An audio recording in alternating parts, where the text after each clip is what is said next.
Hey everyone, and welcome back for another deep dive. Today, we're looking at a story that's all about turning developer dreams into entrepreneurial reality. Yeah. So imagine ditching the 9 to 5, Oh, yeah. going solo and building a successful software business. Nice. That's exactly what we'll be unpacking today. Sounds good. With the story of Demitro and his journey with Screenshot One, Okay. which is a screenshot automation tool that's pulling in a cool $12,000 a month in recurring revenue. Wow, that's awesome. Yeah, pretty cool. Really inspiring. Yeah, so what's really interesting about Demitro's story is that it's not about some groundbreaking tech Right. or a massive team. It's about focus. Yeah. Smart validation. And marketing that work. Exactly. And those are all things that you can apply to your own ventures. For sure. So let's rewind to the beginning. Okay. Demitro was a successful software developer working at both startups and big companies. Right. But like a lot of developers, there was that entrepreneurial itch that he just couldn't ignore. Yeah, he had this burning desire to create something on his own and be his own boss, call the shot. It's a classic story. Yeah. So this led him to the world of solopreneurship Right. and the birth of Screenshot One. I love it.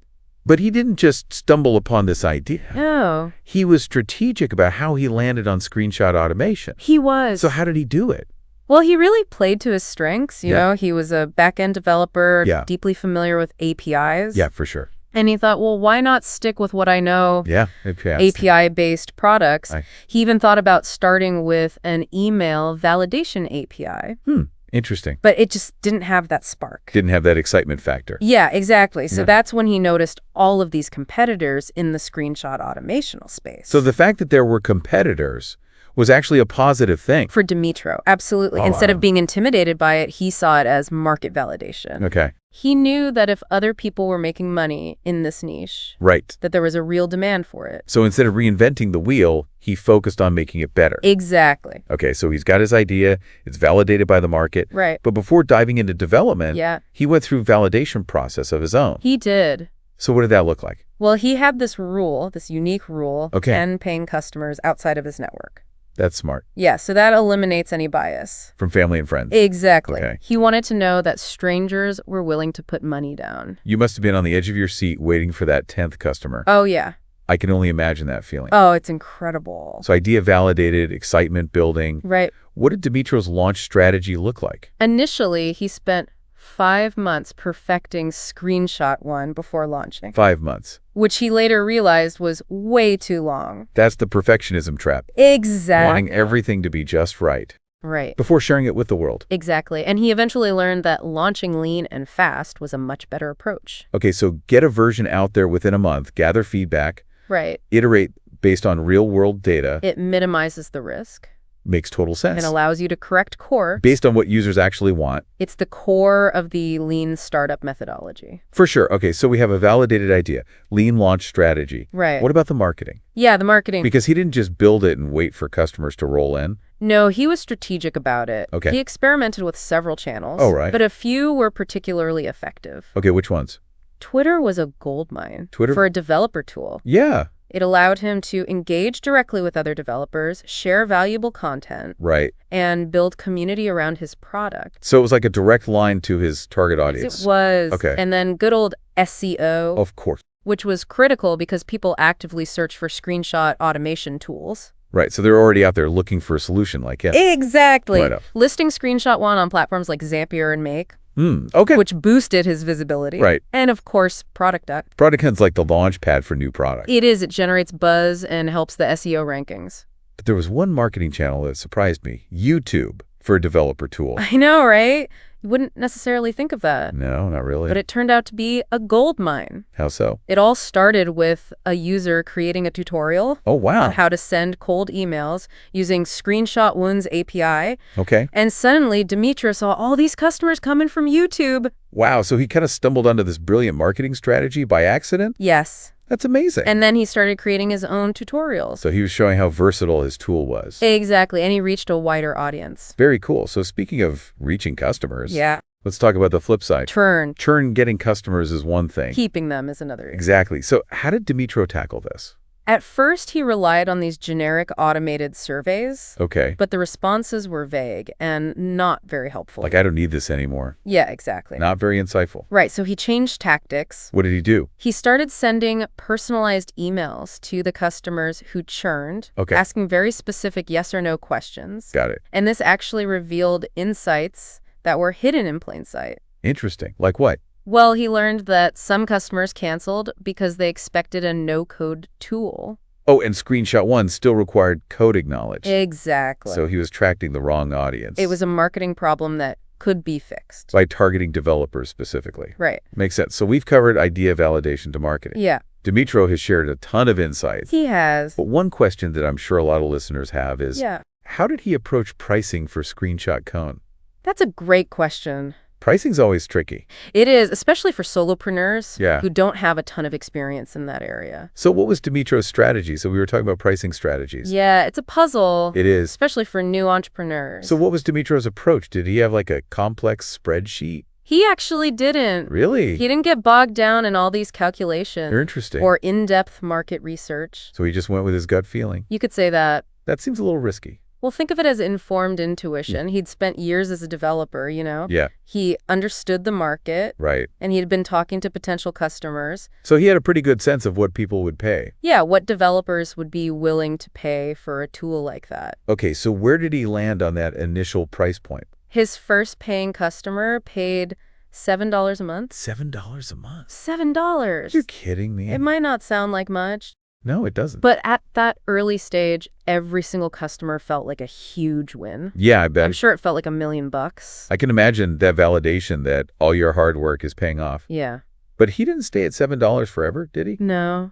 How did his pricing evolve? So as the product matured Yeah. and he added more features, Yeah. he gradually increased the price. Okay. This was strategic Right. to filter out less serious users It makes sense. and to improve profitability. So you don't want to be stuck at that low price point forever. Right, especially as your product becomes more sophisticated. And offers more value. Exactly. It's about finding that sweet spot Yeah. where the price reflects the value you're delivering. But it's still attractive to your ideal customer. Right. Okay, so we've covered pricing. Yep. I kind of want to geek out a bit on the technical side. Okay, let's do it. What was the tech stack behind Screenshot 1? Well, he kept things surprisingly lean Yeah. for the core functionality. He used TypeScript and Puppeteer. Puppeteer. Yeah, I've dabbled in that a bit. Oh, yeah.